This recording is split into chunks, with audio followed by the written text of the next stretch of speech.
Good morning, everyone. It is Thursday, I think. Is that true? February 15th. And we are going to jump back into our conversation about reappraisals and transitioning how we do reappraisals. We have a lot of witnesses, including tax department, having done a huge amount of research for us. So really excited to hear about all of that. And then after we hear from some folks, hoping to do sort of another round of markup and changes to the bill language that Abby has. So that's the whole morning. We're also going to, while our floor time is short and our workload is big, we're going to be meeting after the floor for the next few days and probably next week too. So that's a fun change in our schedule. Yeah, thanks. So John, if you want to come on up and join us first, if you don't mind. Sure. Agenda here. It's we've changed it in the last 5 minutes, and so appreciate your grace. That's good. Thanks. I think we all have the documents on the website under John Adams' name.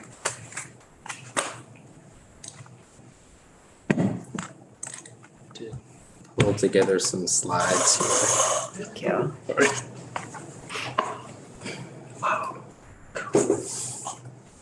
Want to give us a moment to put them up. Yes. Is there a way to either present them or just? We usually just follow along so that we don't look at you while you're talking. We look at our own computer, so you don't know if we're listening or not. That's our usual go-to move. We're always. But we are, I am listening, I can tell you that. As you're pulling that up, I'm John Adams, Director of the Center for Geographic Information, part of the Agency of Digital Services. Also, I'll introduce Dylan Broderick, who's part of our team and works in the parcel data program, which I'll be talking a little bit about. I thought it'd be good, Dylan, to be here in case some questions come up that I can't answer.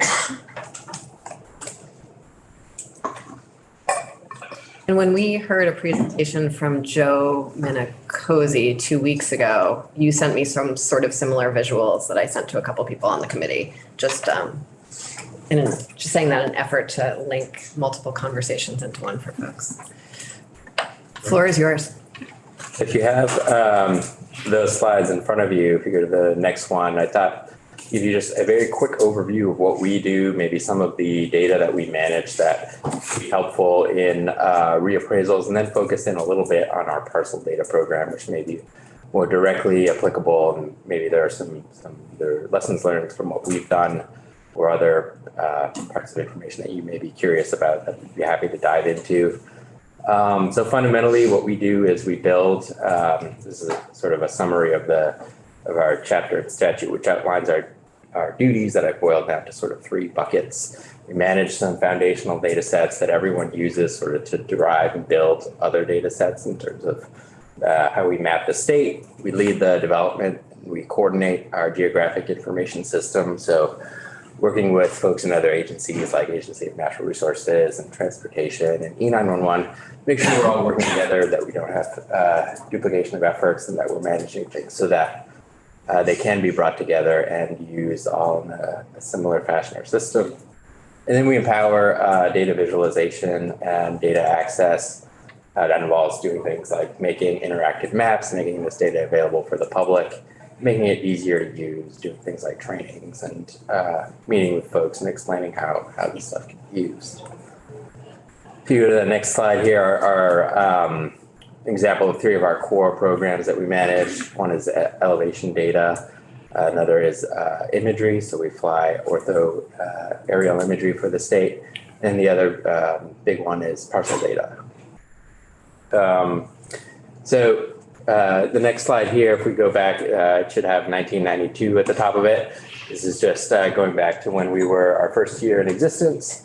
Back then, we had 17 megabytes of data. All of it fit on about 12 floppy drives. 107 total customers have things ordered by mail order. Someone would put those in the mail and send them out. Fast forward to today, around 17 terabytes of data. It would not be possible to fit any of this on a floppy drive, and nor do we mail anything out anymore. The majority of data is accessed in a similar way that you would access a movie on Netflix. So it's basically streamed over the web. We create these web services, they get fed into mapping applications, and then you just sort of view things on demand. It's a big shift on how we used to do things. We also work with regional planning commissions and state partners so that they make it all available in one place, so that they aren't sending us data and we aren't duplicating it. It's all, we make it available directly from the source. So a couple of interesting sort of data that we manage that I think could be particularly helpful for appraisals and maybe is used by some now, but I think we use increasingly in the future. And some of that is related to what we call LiDAR data. I don't know how many of you have familiar with LiDAR, which stands for light detection and ranging.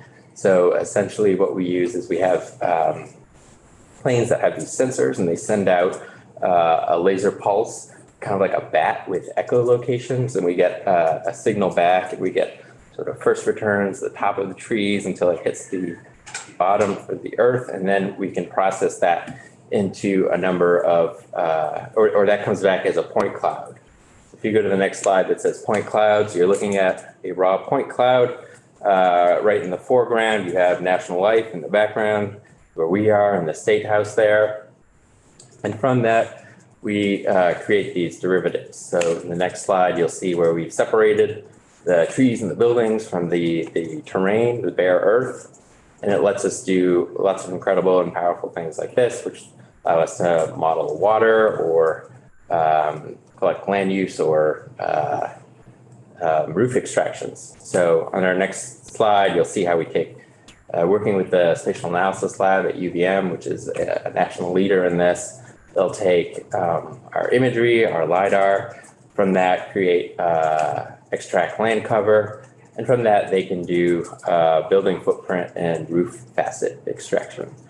So in that, it's worth pointing out in that image below where you see like the detailed roofs, that is not something that we currently have, but we are planning to fly statewide LiDAR this spring at a higher quality level than the state has ever had, and we're very excited about that. That will be something that's possible in the coming year or two.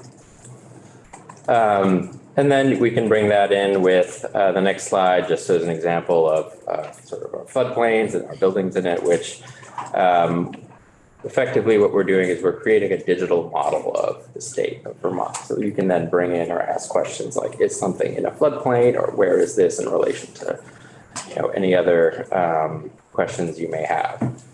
So that's just a sort of a quick overview of some of those data sets that we manage, and maybe to help orient you to what we do. And I think you can maybe draw some connections or see how that might be helpful if you're in the process of appraising data and you need some of this information. It's becoming increasingly accessible. So I'll switch gears and talk a little bit about the parcel data program now. Quick question. Yeah. I've seen maps that are generated either by you or UVM with impermeable surface. Is that you, or is that, you mentioned the rooftops here and said that was still being developed, or you are doing these rooftops now? So in working with UVM and doing that feature extraction with the imagery and LiDAR, we have extracted high resolution land cover that includes impervious surface. We also do have building footprints with height attributes, just not at that level of detail that was shown in that image. So right now we just have boxes and we can tell you what the average height is. Soon we'll be able to tell you sort of exactly what that roof shape is and have more accuracy and detail. We're also re-releasing, thanks to the higher resolution data, thanks to improvements in sort of their algorithms, we re-release like the impervious that we produced in 2016. We're re-releasing an edition of it now, as well as a 2021 one, and we can have some change detection between the two. Good. That was my next question. Good, thanks.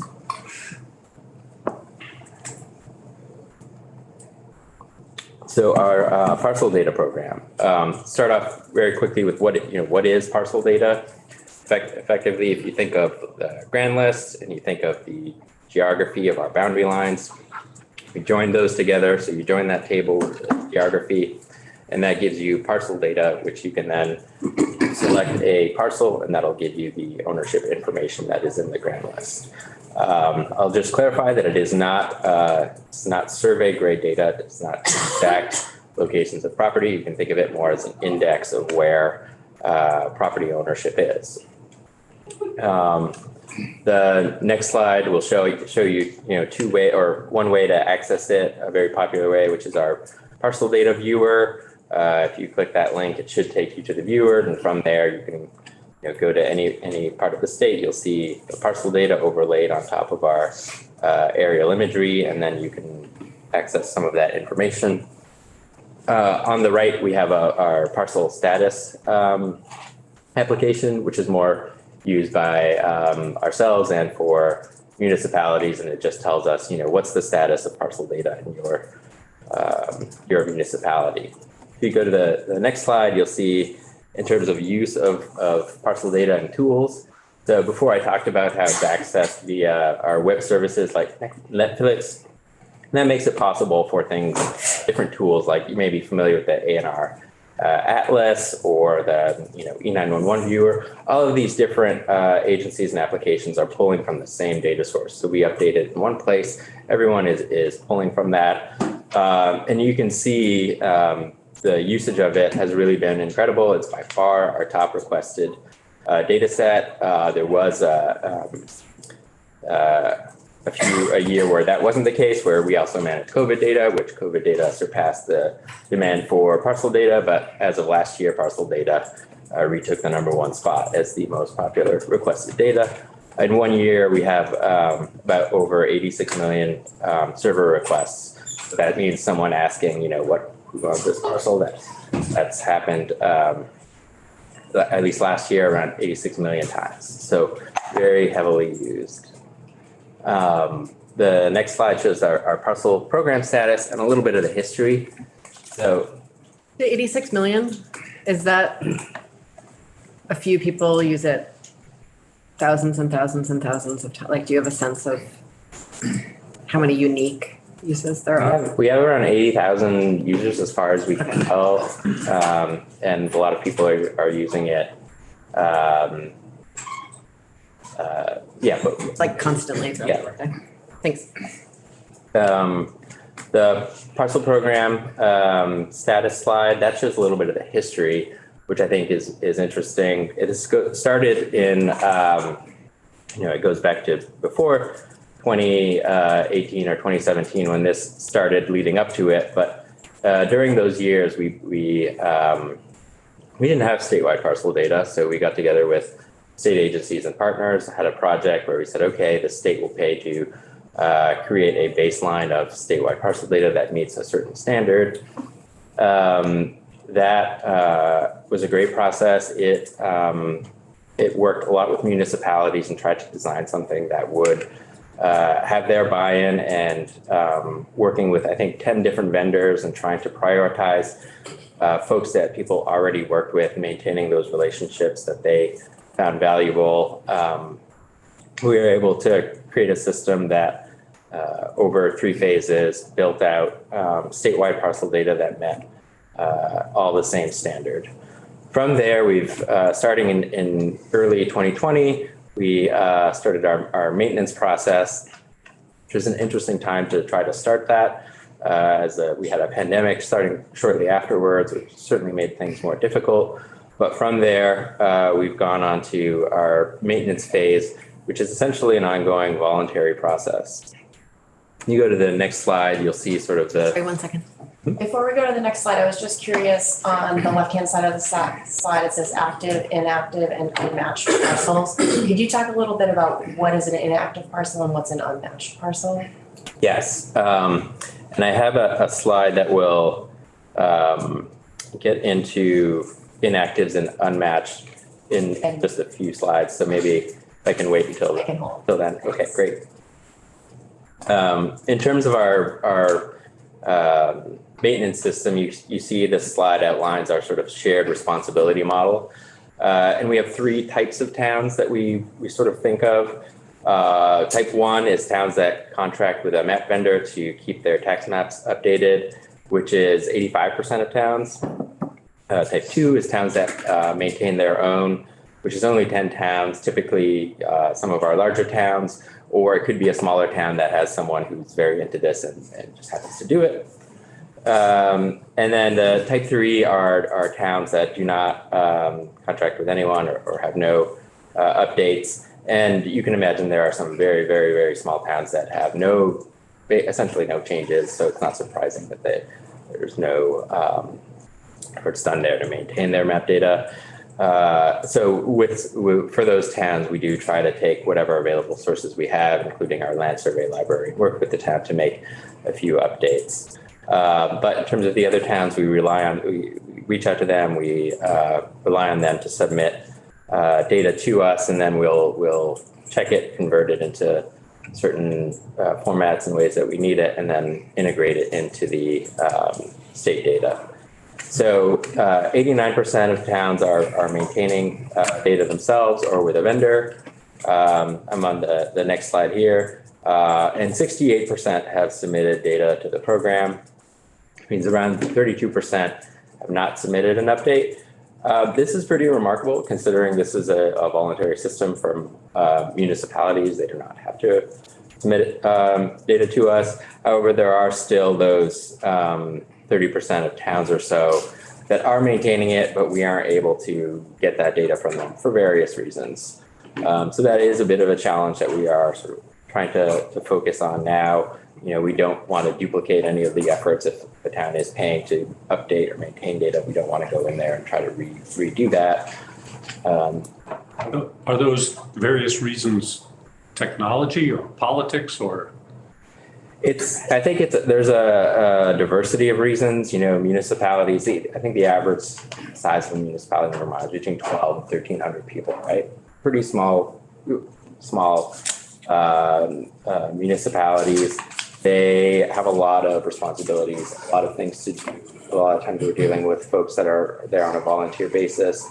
It's hard to get sending something to the state to rise to their top of the to-do list. And a lot of times that requires them reaching out to their vendor and saying, hey, can you send this to the state? And then it's easy for things to fall by the wayside. I don't think in most cases it's done intentionally. It's just resources and some technology.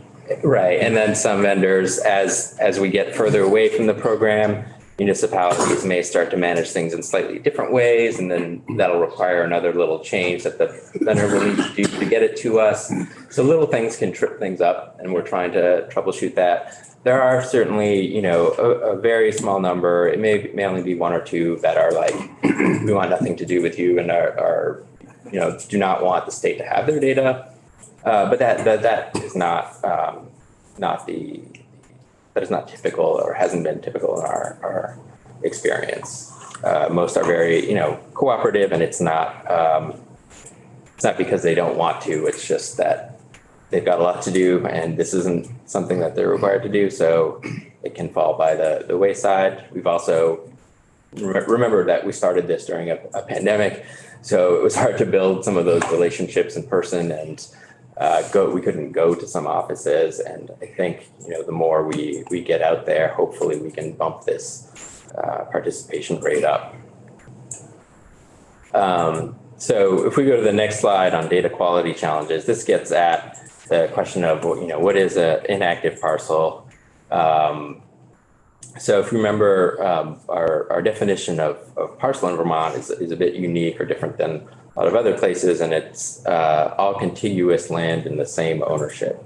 So you can have, which is not how most people and municipalities sort of manage parcels or boundaries, you know, functionally. So they manage. What ends up happening, and what we've done is we've created, we have our active parcel layer, and then we have what we call the inactive parcel layer.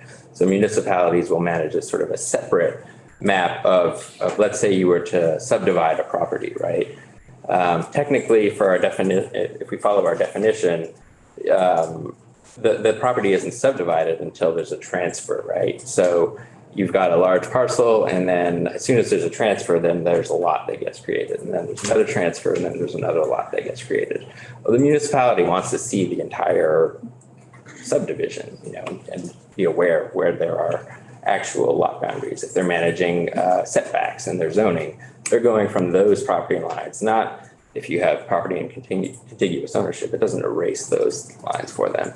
So in terms of how many of them operate, they manage what we call the inactive parcel layer. And this is done inconsistently. Some do, some do not. One question. Yeah, don't mean to interrupt. I was just getting in line to ask a question, but I know a lot of towns consider a subdivision completed when it's gone through the process of subdivision and not when necessarily the lot's been sold to someone else. So how do we reconcile that difference of opinion, or is it substantive? I don't know that I can answer that with any authority, Okay. but I guess I'll say the definitions that they utilize for their planning and zoning regulations may be different than what the definition is for maintaining their grand list. Okay, For gotcha, understood, thank you. And what do other you mentioned that this was different from what other states do. What do other states do? I think most states, I believe, maintain the or treat parcels as in the same way that I think a lot of municipalities view it in terms of what is an actual. It may be helpful to differentiate between a lot. Sometimes a lot can be used as a word to differentiate between a parcel and a lot. So if a property were to go through that subdivision process, then it becomes a parcel once it is subdivided, as opposed to after the transfer. Gotcha. Thank you. So it operates, ownership is not part of the definition of where a property boundary is. In other states? Correct. Thanks. In terms of other, data quality challenges that we have, the issue of the contiguous parcel does create some challenges on, let's say you have a road dividing a parcel for development purposes. It does create two lots that are developable, but for the purposes of the definition of a parcel, some interpret this as not dividing it. So then you create you think of like two areas that are connected with the same span. So some manage it this way, some don't. We have unmatched parcels, so we do have some geographies that have no span number associated for them, so we can't associate anything within the grand list to who owns those. How many of them? In terms of unmatched, I think it's in the around 8,000, 11,947. You know how many acres that is equivalent to? I do not. Not off the top of my head. And a lot of times I don't think it's necessarily that we're not the property is not being taxed or no one knows who owns it. Although it is worth pointing out that a result of this project was a lot of towns finding maybe some parcels that weren't on the grand list. But these could be properties that are exempt. If you think of either state owned or federally owned national forests, it might be it's never really worth or wasn't much incentive in terms of accounting for that property.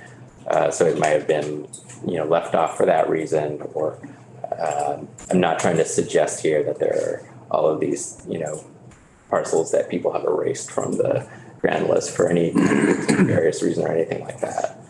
But it is nevertheless a challenge for us to try to manage. There are gaps and overlaps, especially when we look at town boundaries. So here's just an example where you have areas of land that are either unclaimed or are double counted by towns. Condos and unlanded structures, as you can imagine, can create some some headaches. A lot of times they'll be assigned sort of either 0 acres and all the property owners will own all of the sort of common land at once. So basically, if you were to select a parcel, you would have a whole bunch of stacked properties on top of each other and a bunch of different owners of that property. And that can vary from town to town on how that's managed. And then one of the, I don't know if this is as much of a challenge as it is maybe a future opportunity. We don't have access to CAMA data, which could be very helpful in terms of improving our data quality if we were able to obtain some of the information in some of these local CAMA systems. We could then link up some of these either unmatched polygons and then further enrich a lot of our data with information people are looking for, things like year built for properties or use data, things like that. Can you say more about why you don't have access to that data? Has that been a request or it just hasn't asked? Or like the more we can align all with places, data, the better. I think historically when we've asked, it just hasn't been possible in terms of the software that municipalities are using. So they haven't had a way just to send it to us. And if they did, our preference, it would be to have open access in some kind of automated or systematic way. We want to avoid kind of going to every municipality and then asking them to, extract a file in a certain way and email it to us in a similar way that we have our web services. We would hope that modern CAMA systems would do that as well. The tax department and their new property information management system, which is not the name VPI, I think, VTPI, is a great new system which enables that now. So that's, I think, a huge opportunity and a way for us to improve our data. On our next slide, you'll see, we've been focusing on more outreach and collaboration, working on, attending VALA events and getting out there and connecting with municipalities, which is really helpful. And then the more that people are using some of our tools, that's really the driver as to why folks are sending us data. We feel if their data is not accurately represented and they're finding some utility in that, that gives them some incentive to get us their data and to have it updated.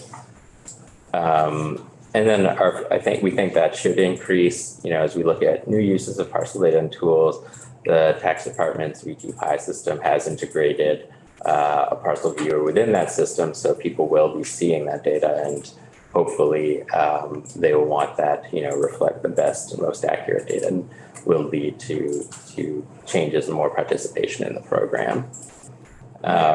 Where in state, sorry to interrupt, where in state government do you see this data being used for decision making?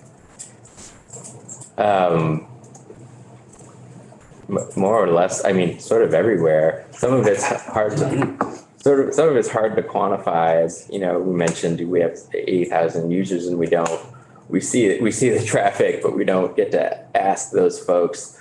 Although we do have a survey going out now to every possible listserv to get a better sense of that. Some of the more long-term or sophisticated users of it in state government, Agency of Transportation does an excellent job of maintaining their spatial data and has a long history in terms of their program. Agency of Natural Resources is another. E911. Those are the three that maybe have the longest history of folks that we've been working with and do the best job of using these tools to manage their data. And then the health department most recently has been increasing their usage quite a bit. Maslin and then Just briefly, I think the regional planning commissions make good use of your information frequently. Oh, absolutely. Part of our mission, we were created with Act 200 in 1988, and part of our mission is to make this data available to RPCs and municipalities for them to be able to meet those requirements of Chapter 117. So they definitely all good users of our data. invaluable to the decennial reapportionment. If you go to the last slide and you'll see a 2022 year in review, and if you were to click that, we've tried to highlight, there's probably around 50 examples of how some of this is used throughout different agencies and departments. And how do you see some of the inconsistencies in the data impacting those uses? I think some of the big challenges are around the Agency of Natural Resources, for example, is using this as the foundation to their like permit navigator. So the idea being you could go select your property and then understand, you know, what permits you need, who you need to talk to, what you might be subject to. But unless if you happen to have an unmatched parcel, then there's nothing there. So there's this challenge of, you know, we can't wait. We're never going to have perfect data, and it's a question of what's good enough. And they increasingly want to rely on it, but it needs to be robust enough so that it is, you know, reliable. And if it isn't, then they risk losing some credibility and creating tools or systems that either we can't maintain or the public doesn't have confidence in. So it's this challenge of how do we make it, you know, the best and most reliable data possible, you know, without waiting for everything to be perfect, which it never will be. Yeah. I'm interested in the change detection. So could you do, the municipality has parcels, and at this point, would you be able to say a shed was added on this parcel, a garage was added on this parcel, things like that? You can do that now? So what you, particularly with this upcoming release of the building footprints, we won't say whether it's a shed or what the structure is. We'll be able to identify new structures. A new roof has been put, a flat space has been added to this parcel. Right. And this was very helpful when we had the first release of the footprints. What we did was we compared it to the E911 points. So E911 has address points. And we basically said, where is there a structure where there is no E911 address? Oh. And that allowed us to find either addresses that were missing. And the big prompt for that was the lead up to the 2020 census. So in order to make sure that we weren't undercounted, which is important for a lot of different reasons, including, you know, a substantial amount of federal dollars, we undertook this big initiative to find any missing addresses and use that E911 data as sort of a foundation. And thanks to the work of UVM and using our LiDAR and imagery, we were able to see where there were structures that did not have E911 points. Did not have what?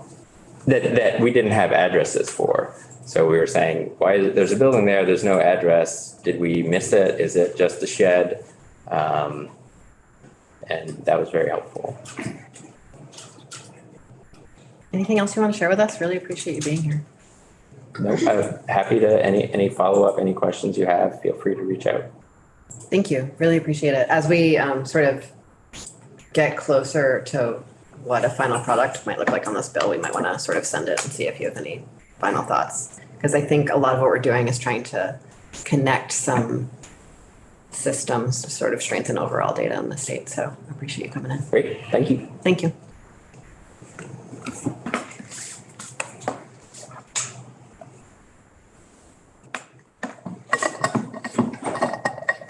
Ms. Davis, I believe you are next up. Love for you to come up and join us.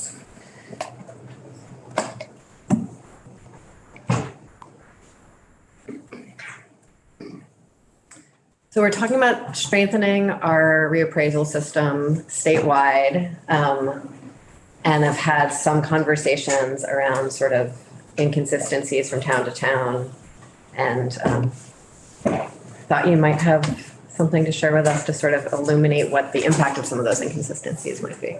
Yes. Buenos dias. For the record, Susana Davis, Racial Equity Director for the state, and the newest member of the fan club of the committee assistant to this committee. because you all know what I put poor Saoirse through. So I will note for all of you that the slide deck you've been provided with has been updated in the last 10 minutes. There's a new version up because there was a graphic that I decided to add after all that I thought you all would appreciate. So many thanks to the committee assistant for helping me with that. So today I'm going to talk about racial disparities in property valuations and reappraisals. As you know, we're with the Office of Racial Equity, so we lead with race when we talk about inequities, but it needs to be said that when we think about inequity, bias, discrimination, it really is something that compounds across different identity groups. So today we're going to talk about racial disparities, but please know that a lot of what we cover today is also applicable when we think about socioeconomic status, gender and gender identity, ability and disability, et cetera. I am leading with what I'm going to call the high five. I think all of you, if not you, then at least your colleagues probably know that I have a tendency to talk a lot because there's always so much to say and never enough time.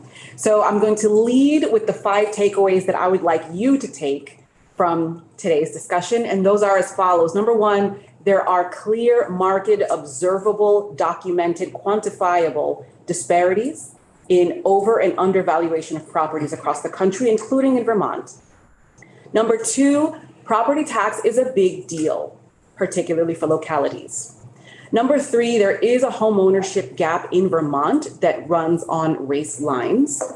Number 4, there are demographic implications to whether and how we value properties. And 5, there are upstream factors that compound the inequities inherent in the system. So if you tune me out for the rest of our time today, it is okay because those are the 5 things I wanted to make sure that you heard. Don't give us permission to. It's too early in session for that yet. So first, I will start by talking about over and undervaluation. I am on your page number 2. 2 things that are true at the same time is that nationally, assessors tend to overvalue a property of a homeowner of color for tax purposes. And simultaneously and paradoxically, assessors also undervalue those same properties of homeowners of color for resale purposes. So when we're figuring out how much you should be paying in tax, if you're a person of color who owns this parcel, you are statistically more likely to be paying larger than your quote unquote fair share in property taxes because your property will be assessed at a higher rate than it probably should be. But if you were to turn around and say, I want to sell this house, let me get an appraiser to come in, you are statistically more likely to have your property undervalued. This difference is true across racial groups that are not white. So it is true for the Black community, the Asian community, the Latino community, and the Indigenous community. However, it is most present and most pronounced for the Black community specifically. This is also true regardless of socioeconomic status. Don't laugh, but even celebrities at the pinnacle of stardom like D.L. Hughley can attest to the fact that when they go in for appraisals on their homes, they are also having their homes largely undervalued. In fact, this is such a common phenomenon that Black sellers are often told to whitewash their homes before having appraisers come in, which means things like turn the books around on your bookshelf so they don't see your James Baldwin or your Audre Lorde. Take your family photos off the shelves so that people don't see who you. As a matter of fact, there are some, and this is documented again, I mean, you can search these stories, but there are some sellers who are Black who have gone so far as to have a white friend come over and pretend to be them to meet the appraiser, simply to get a different or more fair appraisal value. So number 1, there is a clear difference in the ways in which we are assessing. And as a matter of fact, if you turn to your next page, what you'll see is a map of the US that shows that this is actually a national problem. So this map takes data from 2,800 counties across the country. And those data show that on average, more than 90% of those places assessed the least expensive homes at a higher rate than the most expensive homes in relative terms. So basically, more than 90% of these counties are making the lowest income property owners pay a higher share of property tax than the highest income property owners or the property owners whose properties are valued at higher amounts. I'm going to squint a lot when I talk because this is very technical and that's how I stay focused.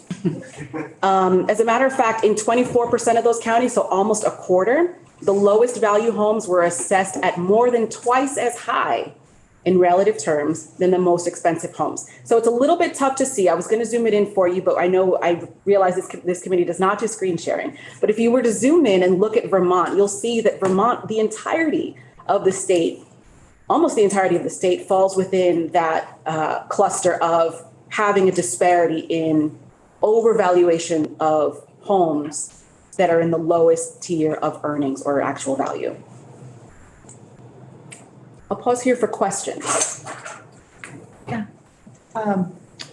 Is this, I guess I need to be careful with my question, but is this just for Black people or also for Indian people? This is true. Indigenous people? This is true across racial groups. That if we're looking at socioeconomic status of the property owner, properties that are, this is true across racial groups. It is a combination of race and also socioeconomic status. So if your property is less expensive, we're using market value here as the measure, you are more likely still to pay an outsized share of property taxes compared to the proportion that your higher priced homeowner peers are paying. So that's true based on socioeconomic lines, which is true for basically poor white people in Vermont, and also across racial groups, which includes Indigenous and Black and Asian and Latino. I'm interested to see that Chittenden County, is that Chittenden County? Appears to be at the bottom.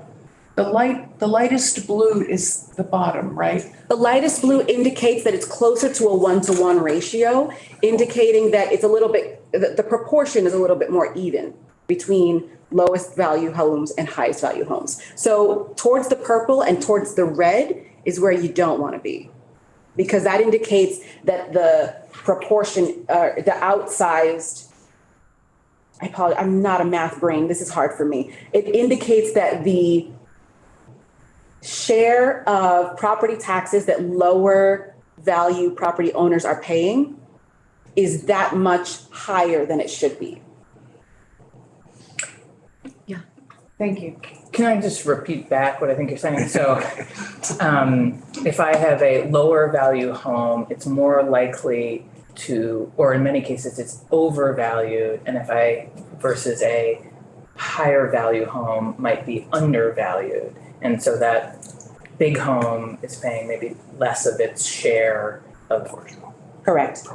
And it looks like here in Vermont, that's true, maybe most significantly that difference in Chittenden County, but also up in the rural Northeast Kingdom. Do you have any sense about sort of what are going on in those two areas in particular? High rates of poverty, right? When we talk about disparities in things like taxation or anything having to do with money and government, the brunt often falls on people who are in low income households. And as a matter of fact, to your colleagues on the Senate side in, I don't know, economic development, I think we shared a graphic that shows a map of the US that shows where the IRS audits more. And we overlaid that with a map of the US showing racial demographics. And what those two maps showed was that the IRS tends to audit more in areas that are more Black and more poor. And in Vermont, there was one county that lit up in terms of higher audit rates, and that was Essex County. And so again, in the kingdom, there are low value homes that are sort of over assessed, meaning that those high poverty folks are paying sort of a higher share of property taxes. Correct. Compared to their peers in higher value homes. Everybody. Would that be compared to the peers in lower value homes right in that area or statewide or? This was a county level study. So they looked at people across the county. And in states that are, I've seen studies of this in other states that might be more densely populated, so it's easier to do more granulated data. There's Asheville has done like a huge amount of really in-depth research on this. That's very interesting about that exact same problem of undervaluation and overvaluation. Say Nashville or Asheville? Asheville. Should that, I'm not sure. I guess I'm asking you. Okay, sorry. Or the committee. Should that map with the CLA? So we should be able to look at CLA and see that this same, to verify this or for that to verify the CLA? Let's save that question for when PBR comes and sits in the chair. Okay. Yeah. Back to you in your presentation. To support that question, I just will note this study took place in 2020. So depending on what year the data from other witnesses, it may not necessarily overlap if there's been significant changes from year to year. That's good and recent though, so. Yeah. Last 2 points on this study. One, you'll notice that this only shows the continental US. Hawaii and Alaska were not included in this. And two, I did just want to share one excerpt of a quote from the lead researcher of this study. This was done out of the University of Chicago, Christopher Berry, who says, quote, "It's a textbook example of institutional racism." Now, I want to follow that up with I'm pulling a direct quote because I really couldn't have figured out a way to say it better. If you'll turn to your page number 4, then you'll see the words of Jason Grotto, where he says, "These inequities are tucked deep inside America's system for funding its local governments, tilting property taxes in favor of wealthy homeowners, even before any exemptions or abatements. And they carry a jarring implication. The residential property tax, which raises more than $500 billion with a B dollars annually to pay for public schools, fire departments, and other local services, is in effect racist," is what Jason says. He goes on to say that conclusion carries far-reaching implications of its own, not only for municipalities' day-to-day operations, but also for roughly $331 billion with a B dollars in general obligation bonds that cities, counties, and school districts have guaranteed with property tax revenue. So we're talking about really a domino effect, right? Where we're saddling low-income residents and residents of color with an outsized share of property tax burdens than we are to others. And that cascades into things like, how are the schools being funded based on where you're zoned? And by the way, where can you afford to live? And who can afford to live there, right? All of those things swirl around together. And, excuse me, he's speaking on a national scale, or Correct. is he referring to Vermont? No, this is a national issue. And so these words really are aimed at showing the picture of how this is true across the landscape of the US. So it's true in Vermont, but it's true nationally. And that was really the angle that he was coming from. And we all need to be concerned about that. I've Absolutely. been concerned about that for quite a while. But looking back a page at the map you showed us, and I still am sure if I'm interpreting this map correctly, but it looks like about half the state is doing okay. Well, I suppose that will depend on what we consider to be okay. What do we see as good enough, just enough, right? How close to parity do we want to be? I'll also note that these are 2020 numbers where everything was kind of out of whack with real estate. So I would be curious to see updated figures on this. But I think the takeaway really here is that we've got disparities in housing when it comes to affordability, access, maintenance and quality, and availability of housing, and the taxation of housing, which impacts where people can live, whether people can live, and how well people can live. The degree to which we're experiencing inequity in Vermont may change by county, but the underlying message is that there are disparities. And so as long as we know that there's some disparity, it's worth looking into. I will also note that, we don't exist in a vacuum. And so when we think about our neighboring states or people who we want to attract to live in Vermont, thinking about the housing situation where they live, what are some of the pull factors that are drawing them here? And what are some of the push factors that are pushing them out of their current jurisdictions of residence? These are all things that I think we're going to want to consider as we think about our housing and taxation policy going forward. I understand. Okay, thank you. Representative Messam, and then let's go back. Thank you for coming in. Not disputing your data whatsoever. but I had some questions. Sure. On how this comes about. For instance, I'm looking at the map. Coos County in New Hampshire and Essex in Vermont. Those areas have historically been essentially all white, Native American population, but not self-identifying in many cases, and certainly low income. So, and supposedly appraisals are done on a fair market value. So I'm wondering what insight you can provide as to why, for instance, in Coos County, not to pick on Vermonters right now, things would come out the way they do, where things are overvalued for people without resources. Because there's not much up there, or there historically there hasn't been much up there. It's just a bunch of woods, to be colloquial in my vocabulary. Yeah. So what can you help us with to understand how this comes about? There are a few things. So one of the things that you noted is the racial demographics of these areas, right? Yeah. We're talking about differences in race, and yet I'm also showing you areas that are largely white that are still showing this problem. And the reason for that is a really important point, which is that the interests of poor white people in America are inextricably linked to the interests of people of color in America, because these are groups that have often been pitted against one another, but are experiencing oppression in the same exact ways. And so it's often the case that when we're doing things that advance racial equity, we are also inherently doing things that further the interests of low-income white people or other white people who've been marginalized, and vice versa. The other thing I'll say is that if we're talking about areas that have larger poverty rates, you may be thinking, why are they overvalued if there's not a whole lot there to compare it against?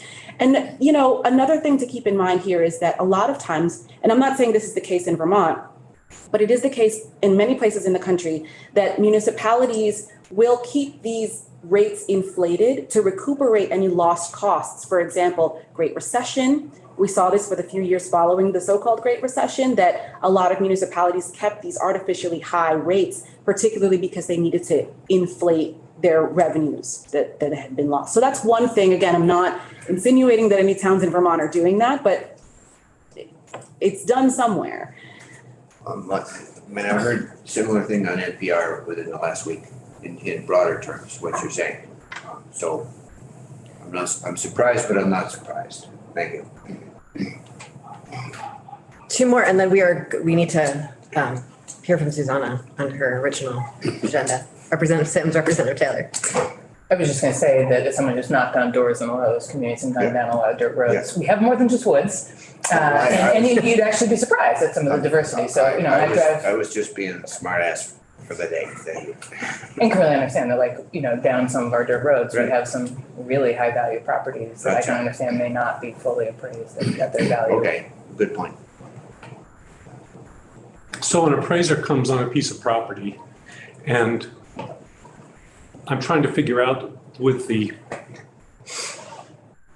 bias either against, or actually, I'm not sure whether it's for or against in this case, but they come on a piece of property that's a low income.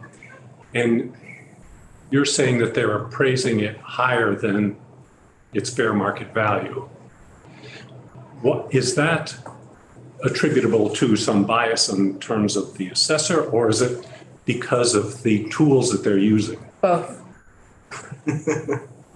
Because we could, the tools that they're using are, you know, you measure, you take measurements, and then you put those against certain criteria. I'm just wondering what in those criteria might be changed to eliminate the bias. Yes. So yes, it is a factor of both bias on the individual part of the assessor and also bias that's baked into the system. And that's part of the reason that we see this problem replicating itself nationally, because there are a lot of standards that overlap or are very similar across jurisdictions. And therefore, if you're baking in inequities into it, that's likely going to be replicated nationally, which is what we're finding. There are a lot of researchers who have been looking at this issue in recent years more, because since this tends to be done at the local level, there hasn't really been much of a national push to look at this issue on a broader scale. But I think that it's gotten a lot more attention lately. And for that reason, there are some policy points that we could look to help equalize things. So I'll get to a couple of those toward the end, but then I'll also send some follow-up materials to the committee that can speak a little bit more to ways in which we can improve the valuations, the assessment system itself to reduce some of that. All right. So I'll direct you to page 5 where I'll show, I'll share with you words from Jared Walczak from the Tax Foundation, which is a DC-based tax policy, not-for-profit, who says policymakers should be aware that these policies pick winners and losers. For everyone whose home's assessed value is artificially low, someone else is paying more. A policy that often penalizes younger and lower income families, and sometimes particularly people of color. Now, I want to talk about, in real numbers, what could this look like for a property owner of color? We're going to use, again, the Black community as the example because this is where we see the starkest gap in ownership, and we'll come back to that in a moment. But I'd like to direct your attention to your page 6, where we'll talk about the compounded effect of these disparities. So on average, we have a difference in mortgage interest payments between Black borrowers and white borrowers. We'll say that that's an average of $743 a year. There's also a disparity in the mortgage insurance premiums charged to each borrower. So we're going to tack on another $550 per year for the Black family. There's also a disparity in property taxes. Big surprise, right? $390 a year, we'll say on average. So all of that totals $13,000 over the life of the loan. Now, to a lot of people in this room, 13 grand may not seem like a lot. Nice to be you. But $13,000 over the life of a loan for some people can really be make or break. But that $13,000, again, is not $13,000 forever. That $13,000 balloons into a difference of $67,000 in lost retirement savings for Black homeowners, because that differential compounds over years. So now you've taken this $390 here, this $550 here, this $743 over here. It turns out to be almost $70,000 in lost retirement savings for Black homeowners. And we're not done yet. When you add the income gap between Black people in the American workforce and white people in the American workforce, it's another $25,000 on average, right? And that really depends on where you live.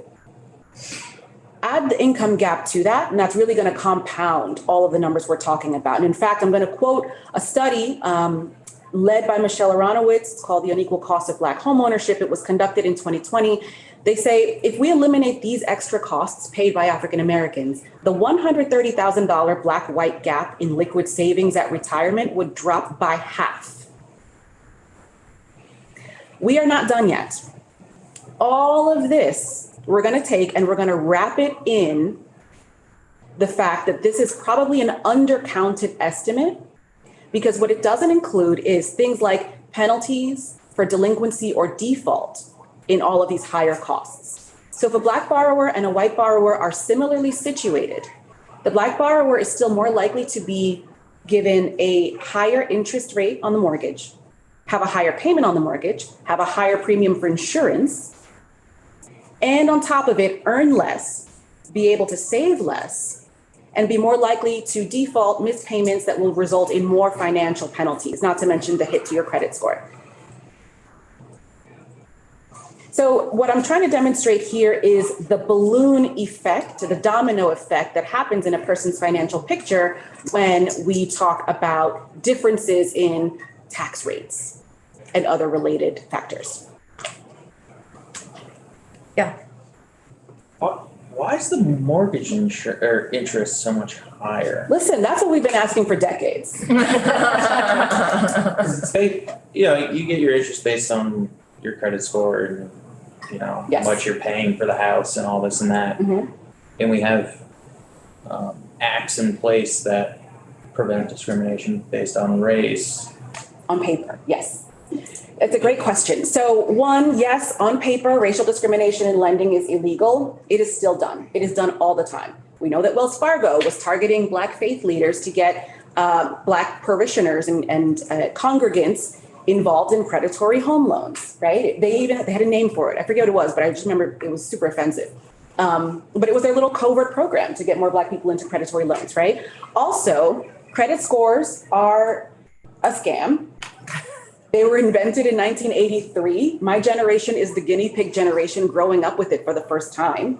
But people who came before us didn't have to say, well, you know, you've got to pay more for this because your credit score is not what it should be. These made up numbers on a bizarre scale that goes between 3 and 8 doesn't make sense. But the point is that credit scores have often been used as a bludgeon against communities of color. A lot of what they do is risk-based. And when we live in a society that sees melanin as a risk, it means that we tend to pay higher premiums for things. We tend to be assessed at having a higher risk as borrowers in general. We're also, again, more likely to experience things like employment discrimination, which means you might be the first one to get laid off, or you might be offered less than your colleagues doing the same work. And what that means is your earning potential and therefore your paying potential is lower. When you compound things like ability or sex or gender identity onto that, it kind of adds to the noise. So it ends up creating a picture where your mortgage rates are going to be higher, partly because of credit scores, but your credit score is going to be lower because of all of the other institutional things that have put the pressure on you as a worker, as a resident, as a payer. The other thing that I'll say is that one of the things that is not automatic is on-time rental payment reporting to credit agencies. It is often the case that people of color, particularly Black people who borrow for student loans, are more likely to default on those loans. Again, discrimination, employment, income, all that kind of stuff. But whether it's student loans or utilities or cars or what have you, one of the bills that is almost always paid on time for many people is the rent. And yet that's not automatically reported to credit agencies. You have to opt into that kind of reporting. That's one of the policy decisions, making that automatic. That's one of the policy levers that can be used to create more parity with credit score determination. Did that answer your question? Yeah, it did. Okay. And now I'm thinking about this rental payment thing because I have tenants that don't pay, and I wonder if I can. The flip side of that, it impact the credit score. But then also report people that pay on time every single month on the first of the month. But yes, you did answer my question, and it's sad to hear. Actually, there are 2 more answers to that question, but I have them in a later slide, so we'll come back to it as well. Perfect. All right. I want to direct you to page 7. We're going to talk a little bit about why property tax matters. And I know that I don't need to tell this committee why it matters, so we'll breeze through these.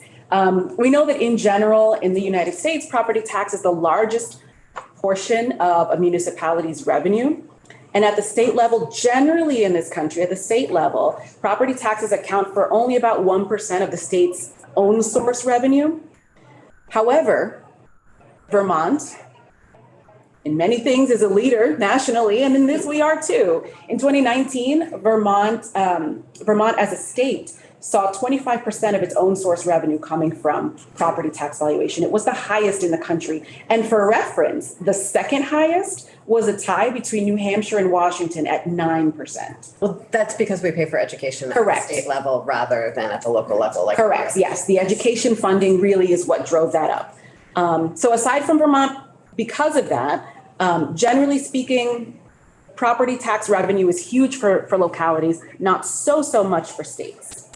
Now, if you turn to the next page, you'll see this is this data is a little bit stale now. It's from 2017, but it shows how much states actually rely on property taxes. You'll see that Vermont ranks 6th in the country. Property taxes represented about 44% of total state and local tax collection.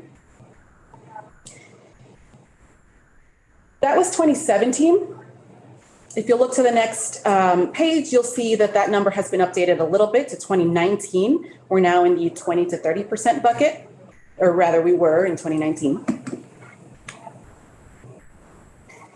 So we know that property taxes are a big deal at the state level in Vermont, but particularly at the local level. I want to talk a little bit now about who this is impacting. So we talked about racial disparities in valuation, but I want to talk about who's getting these assessments done in the first place. If you'll turn to your page 10, you'll see information about Vermont's home ownership gap, or I'm trying to correct myself to say property gap. I think it's more accurate. So Vermont has a huge property ownership gap. It is almost the starkest in the country. And I'm going to talk specifically about the black-white gap, even though what you'll see in the top right corner of this slide is, and as a matter of fact, if you turn to your page 11, you'll see that larger. You'll see that in 2019, these data come from VHFA. In 2019, the percentage of homeowners by race was pretty starkly divided. In Vermont, white residents owned, or 72% of white residents own their homes, and 24% of Black residents own their homes.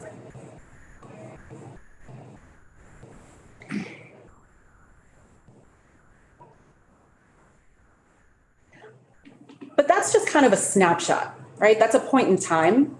I want to talk a little bit about how this has been changing over time. So we're going to pan out and look not just at 2019, but at how we've been changing since last census figures. So if you'll turn to your slide 12, if you're looking at the new. It's not here, but would you have information about refugee families? So I don't have the numerical data today about refugee families. I can look for it and send it to the committee afterward. But I will say a note about that is that I've personally spoken to a number of people who came as refugees who have said to me very clearly, I would love to stay here, but housing's too expensive. I'm going to Ohio. Right? So I can give you the qualitative, the anecdotal evidence showing that this is having a big disparity on refugee families. But I'd like to be able to give you concrete numbers. So I'll look for those and follow up. I was hoping you could also do that over the years that we have been a refugee relocation place. We'll see what we can find. So if you're looking at the new version of this package, then your slide 12 should show a color-coded map of the US that shows a title reading how the Black-White homeownership gap has changed since 2010. So this is a study that was newly released actually just this month, and it shows state-by-state changes in the Black-White homeownership gap in the US. So what it showed is that some states showed a widening gap in homeownership rates between Black homeowners and white homeowners in the US. Some states showed a little bit of a narrowing. Almost everybody showed a widening gap, not a narrowing gap. And if you'll turn to page 13, you'll see Vermont up close. Vermont is only one of a handful of states whose gap not only grew, but grew by double digits. In 2010, the Black-White homeownership gap was 23.8%. In 2021, it was 42.7, meaning that we had an 18.9% change. So the gap is widening in Vermont, and it's widening at a much more rapid rate than neighboring states. Now, why does this matter? Let's look at page 14. The reason this matters is because we have to pan out and look at our state's demographic profile. We know that nationally, the millennial and Gen Z age cohorts are the two most racially diverse in the nation's history, and that is also true in Vermont. What that means is that when we think about the next generation of workers who are paying payroll tax, contributing payroll taxes, when we think about the next generation of new parents enrolling small children in our community schools, when we think about the next generation of home buyers and homeowners and even rent payers, all of these people are more likely to be younger and are therefore more likely to be multiracial or at least non-white. So when we think about advancing racial equity in any of these topics, we've got to pair that with generational equity as well. Now, Vermont's population has grown. Our most recent census data show that, but not as fast as we need in order to counteract the fact that we are still rapidly aging as a state. We are the second oldest and second whitest state in the country after Maine on both counts. And we also have a lot of out-migration. If you look at Vermont's population pyramid, that is the breakdown of age and sex distribution for Vermont residents, you'll see that we have a larger section of people and I'm reproducing this image in my mind, which is why I'm doing all of this here. You'll see that you have a larger section between 15 and 24 years old because Vermont attracts a lot of people for colleges, right? But then that population pyramid shrinks again right after the 24 age bracket because we're losing students after they graduate.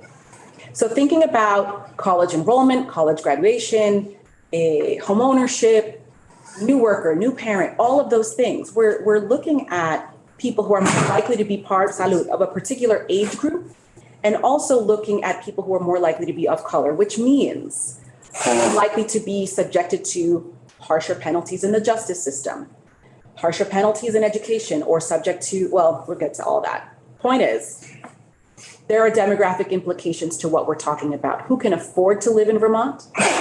Where in Vermont can people afford to live? How old do you have to be before you've paid enough dues to be able to afford a home?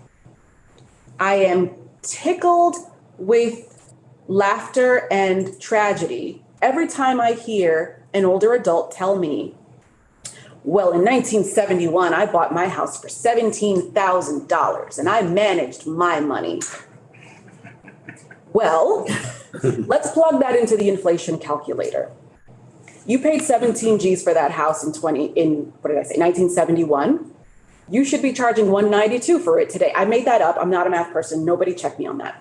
You should be charging whatever, 192 for it. Why are you asking $500,000 for that home? Oh, because I put in granite countertops. Not good enough, right? When we think about the transfer of property between generations, we've absolutely got to be thinking about not just what people were able to do in 1970s dollars, but what people can do with those 1970s dollars today.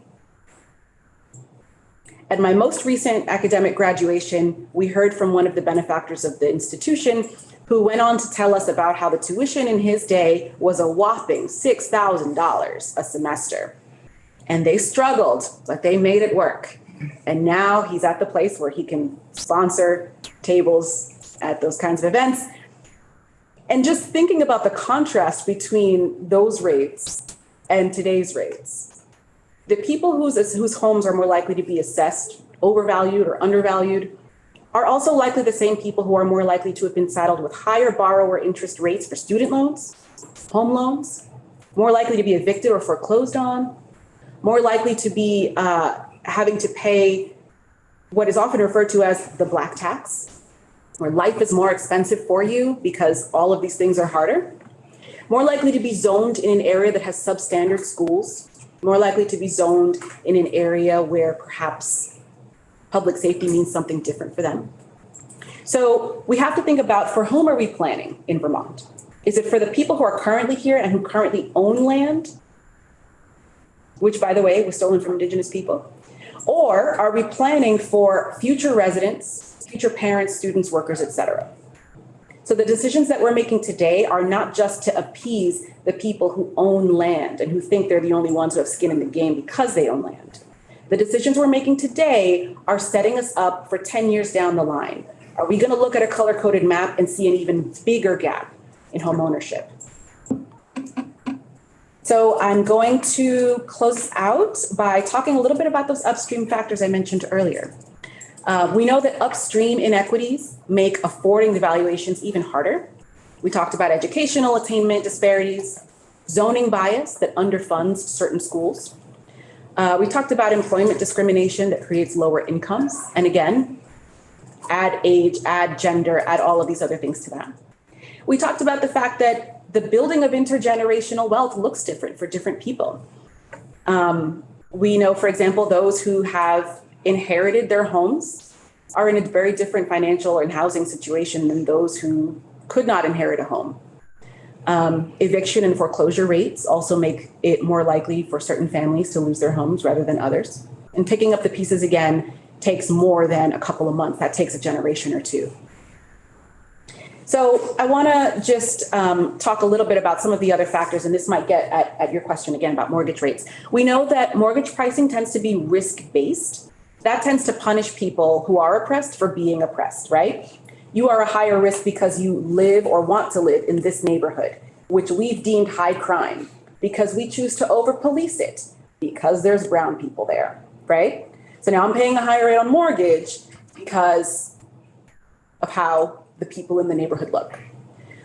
This, of course, goes back to the legacy of redlining. All of that has an interplay. We know that there are differences in refinancing rates. For example, Black borrowers refinance their mortgages at lower rates than white borrowers do. And there are a few reasons for this. One of those reasons is because they're often told wrong things up front by the lenders. They're often told, you won't qualify for that, and therefore chilled from even trying.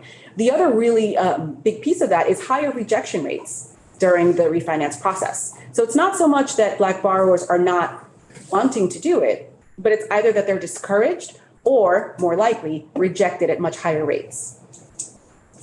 There's less lender competition in areas that tend to have a lot of residents of color or homeowners of color. And this contributes to overall neighborhood disinvestment.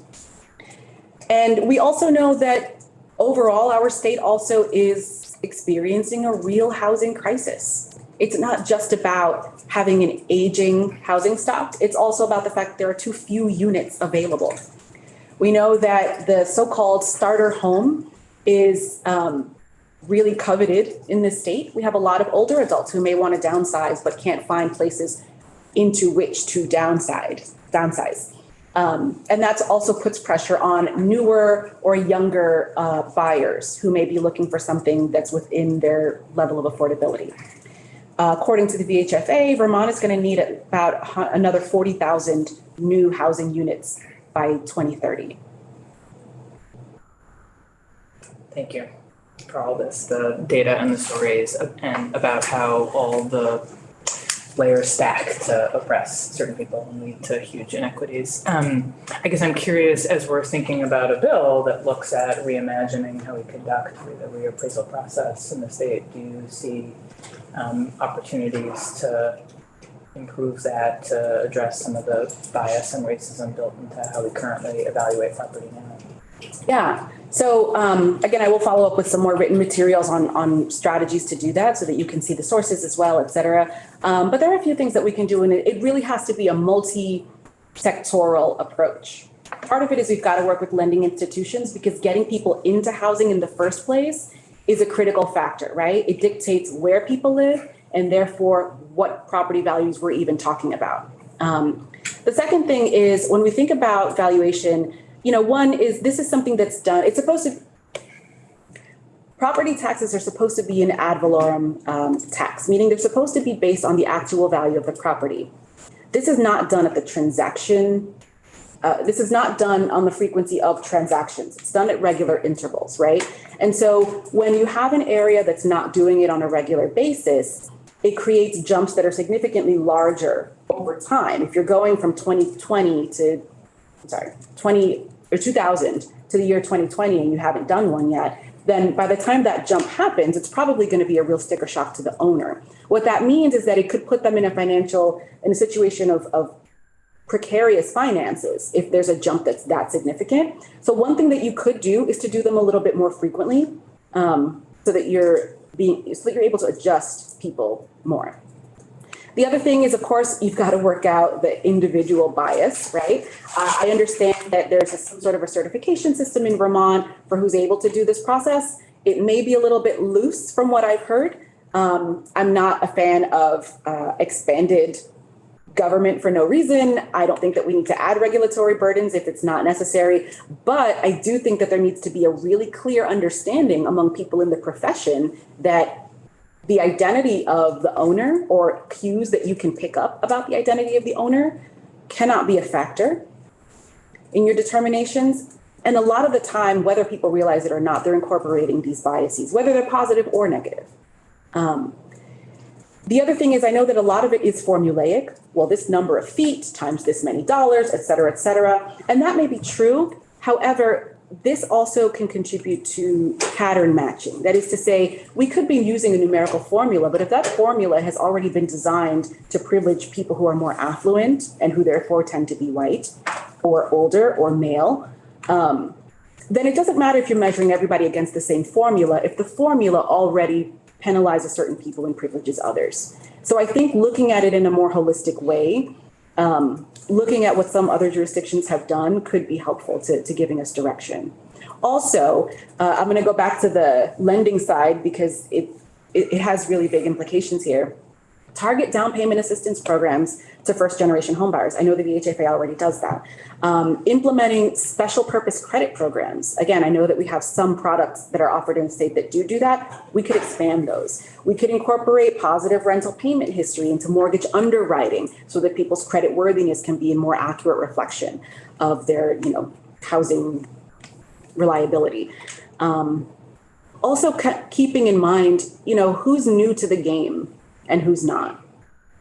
We need young people to keep the state going and thriving, and yet we're talking about something that is so cost prohibitive. We punish young people for not meaningfully participating in the economy, but this is an economy that's not designed for young people to participate meaningfully, right? So I think that we have to really recognize that we can't take a baton that others are not willing to pass. And we've got to look at financial pictures, not just based on what comfortable people can currently afford, but what the next generation is going to be able to step into. So I'm thinking as we look to reimagine how property appraisals are done, that there is historical systemic concerns that you showed on a map very clearly. So I'm wondering about opportunities to right that wrong as we make this transition.